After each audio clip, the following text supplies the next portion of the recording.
The Western media is justifying and whitewashing the US-Israeli illegal war on Iran, just as they did for the catastrophes of Iraq, Afghanistan, and Libya. We are going to give examples of this ludicrous and outrageous bias, which underlines that the Western media plays a crucial role in the West war machine. And we're also going to discuss the outrageous role of other Western leaders, not least the British Prime Minister Keir Starmer, who has dragged his country into yet another illegal US war, and how Trump's strategy, if you can call it that, is a catastrophic mess. Let's start with the BBC. There were two stories next to each other on the BBC website. The first headline said at least 148 dead after a reported strike on school, Iran says. The other was 9 dead in missile attack on Israel as Iran strikes region. So when Iranians are killed, in this case overwhelmingly children, the perpetrator isn't named at all, which is of course the Israeli-US assault on the country, and it's not presented as a fact. It's only reported and claimed by Iran. But when Israelis are killed, the perpetrator is clearly identified and is presented as a fact, not reduced to being reported or Israel says. It's just worth dwelling on this strike on the Iranian school by Israel or the US. Just take a look at this video footage of the aftermath.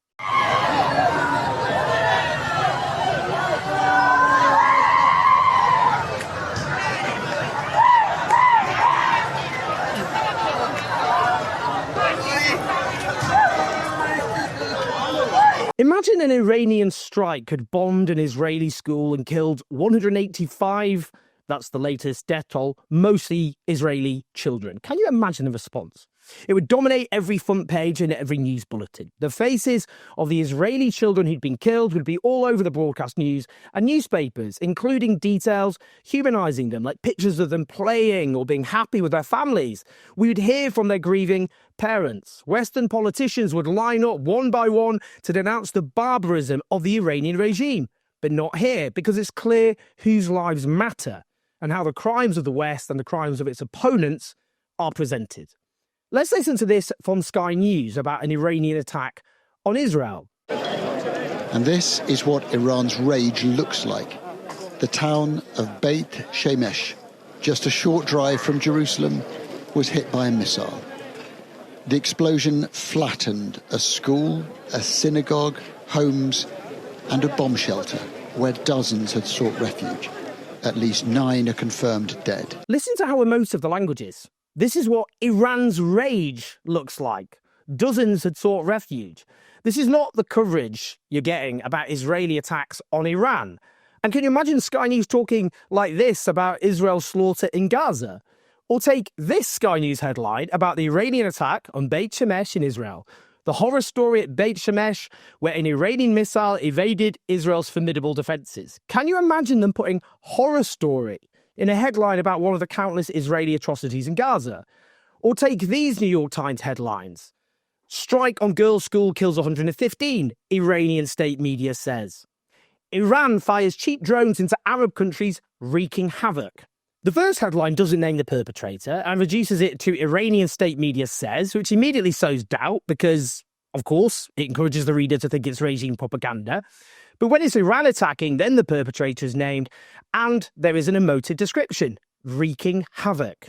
The brilliant analyst Asal Rad gives 2 other examples from New York Times. The first, Iran says dozens are killed in strike on school. As she notes, Iran says helps to cast doubt. The perpetrator isn't named. The second, 9 killed in Israeli city near Jerusalem after Iranian missile strike. As she notes here, stated as a fact, and the perpetrator is named. And listen to this from the BBC's Clive Myrie. What a dangerous moment this is for the whole of the Middle East, with the possibility of a much wider regional war ever present. More and more countries are being drawn into this conflict as Israel and America seek to transform Iran. This is just astonishing. Outrageous spin. He doesn't say this is an illegal war, but instead says that Israel and US seek to transform Iran. It makes it sound like something positive and dismisses far more likely claims, such as that Israel would prefer Iran to collapse into chaos and fragment and be permanently weakened. Or how about this in the Telegraph? Trump, Iran wants to talk. That's their headline. Reading that, you'd think Iran started a war and is now suing for peace. But Iran was talking in negotiations, which the US ended after a man facilitating them said there was a breakthrough by bombing them. Or how about this on the BBC? Well, John Maguire is outside RAF Fairford in Gloucestershire for us this morning, which is one of those sites likely to be used by the United States for defensive action. So this base has actually been used, hasn't it, John, in previous conflicts. What is it about this particular base that makes it so useful? The BBC there just says defensive actions as though it's a statement of fact, even though the US and Israel launched a war of aggression. There's at least one positive exception. Listen to this from Channel 4 News journalist Sekunda Kermani challenging an Israeli spokesperson. Targeting civilian neighborhoods. We spoke with Israel's foreign ministry's spokesman. Khamenei, the Iranian regime, have clearly done terrible things, particularly to their own people. But your prime minister is a wanted war criminal. You don't have the moral high ground here at all. This is a war crime. This is a war crime.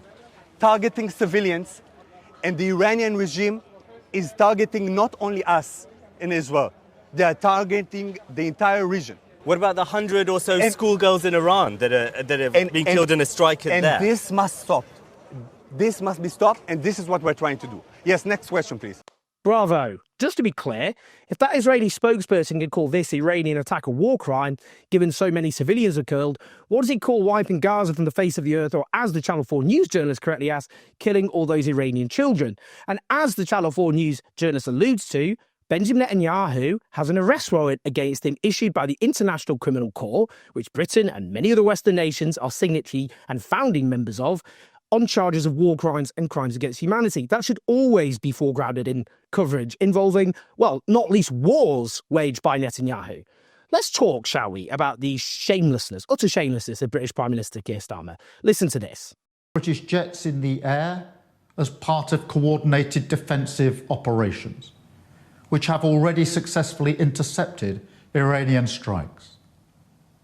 But the only way to stop the threat is to destroy the missiles at source, in their storage depots, or the launchers which are used to fire the missiles. The United States has requested permission to use British bases for that specific and limited defensive purpose. We have taken the decision to accept this request, to prevent Iran firing missiles across the region, killing innocent civilians. What he's done here is drag Britain, his country, into another legal war. Well, the brilliant soul Staniforth has the receipts as ever. He posted this clip of what Starmer said in 2020 when he was running for leader. Unquestionably, blindly following the Americans is, in my view, the wrong thing to do. Trying to sort of gauge what kind of a leader you would be, can I ask you, would you ever support military action if you were the Labour leader in the House of Commons? I would pass legislation that said military action could be taken if, first, the lawful case for it was made, secondly, there was a viable objective, and thirdly, you got the consent of the Commons. I think that piece of legislation is much needed. Okay. There he is denouncing, unquestioningly, blindly following the Americans and saying he passed legislation so military action would only be taken with a vote in the Commons. Where's the vote, Keir? Where's that vote you promised? This is the same guy who in 2020, when Trump assassinated Iran's Qasem Soleimani in Baghdad, posted, "The government's response to Donald Trump's actions is not good enough. The UK government should hold him to account for his actions and stand up for international law, not tacitly condone the attack." And then he said Trump's actions are as irresponsible as they are counterproductive. And even said the international community needs to re-engage, not isolate Iran. The nuclear deal agreed after years of painstaking diplomacy shows that a different approach is possible. Pledged before in his leadership campaign was no more illegal wars, introduce a prevention of military intervention acts and put human rights at the heart of foreign policy, review all UK arms sales and make us a force for international peace and justice. What do you even say at this point? That man is the biggest con man, the biggest charlatan in the democratic history of this country. Well, the Green Party leader, Zach Polanski, has rightly called this out prior to Starmer allowing the UK's military bases to be used. We've seen what I would say is an illegal and unprovoked attack. In fact, Jeremy Bowen, the BBC's own international editor, said this is a war of choice. So we've got a defense secretary saying that diplomacy is the long runway we need, but he won't condemn Donald Trump when he attacks a country and assassinates its leader. That's the law of the jungle. That's an end to international law, and it's quite astounding that we have a prime minister that seems to be singularly incapable of standing up to Donald Trump and letting the UK stand on its own 2 feet. And I'm worried we're going to be pulled into another illegal war. Spot on. These illegal wars just lead us to the law of the jungle, a collapse into violent mayhem. But we are now being gaslit by the British government. Listen to this from the Foreign Secretary, Yvette Cooper. We have seen the Iranian strikes and drone strikes and missile strikes across Gulf partners and a whole series of areas that have not been involved in any strikes on Iran. And it just really shows, I think, the seriousness of the reckless way that the Iranian regime is behaving. The reckless way the Iranian regime is behaving? Sorry, can you just remind me, Yvette, who actually started this war? It's starting to be a bit unclear based on your statements. Listen to this from her again. Also, the fact that there are strikes still underway, Iranian strikes on those Gulf countries, and Gulf countries who, frankly, were not involved in any strikes on Iran and who are now being targeted. She says countries who, frankly, were not involved in any strikes on Iran and who are now being targeted. But she knows full well that the US has military bases in all of those countries. If Britain was being bombed by a country which had several military bases in several neighbouring countries, what would Britain do exactly? Britain is back to being the poodle of the US, like it was in Iraq and Afghanistan and Libya. But do you know what? It's even worse this time.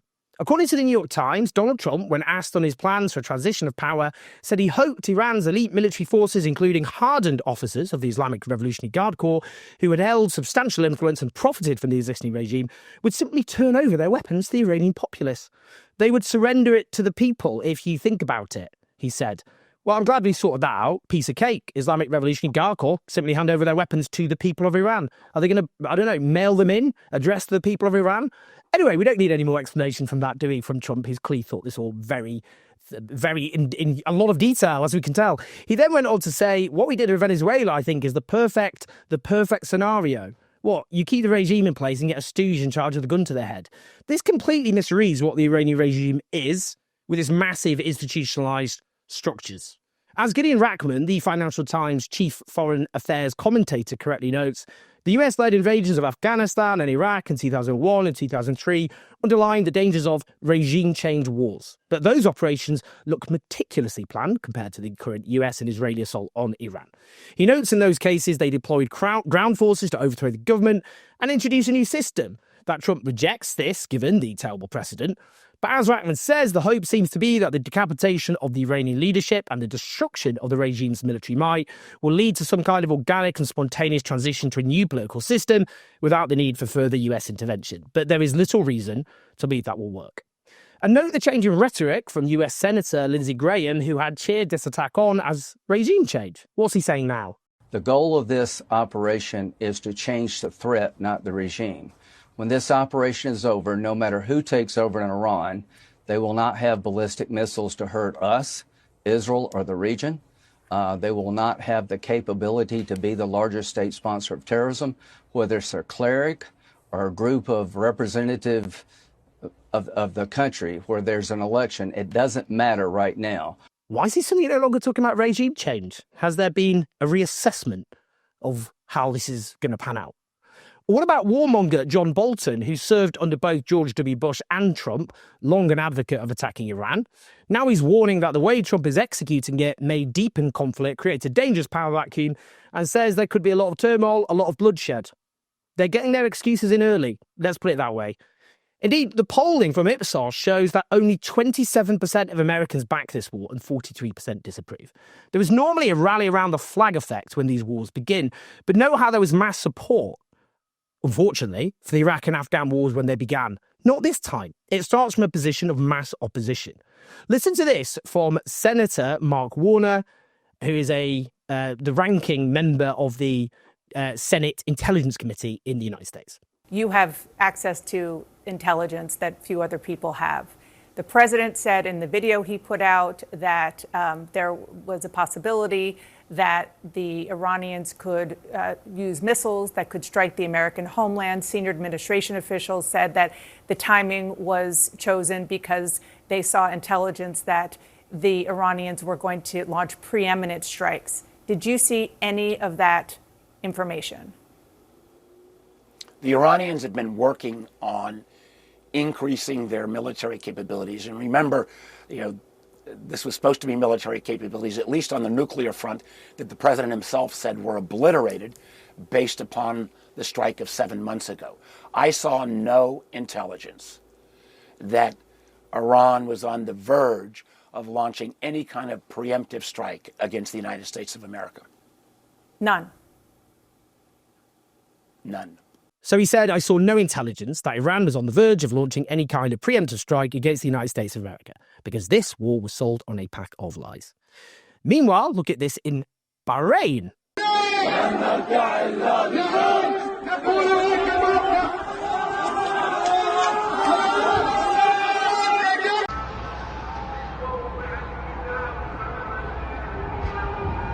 Bahrain is a country with a Shia majority like Iran, ruled by a Sunni dictatorship, and those are protesters throwing Molotov cocktails in protest after the assassination of the supreme leader. As has been noted by others, every single video you will find of people in Bahrain filming Iranian attacks on US targets and the like in Bahrain is accompanied by the person filming it celebrating. Turmoil is spreading. Take a look at this as well in central Tehran.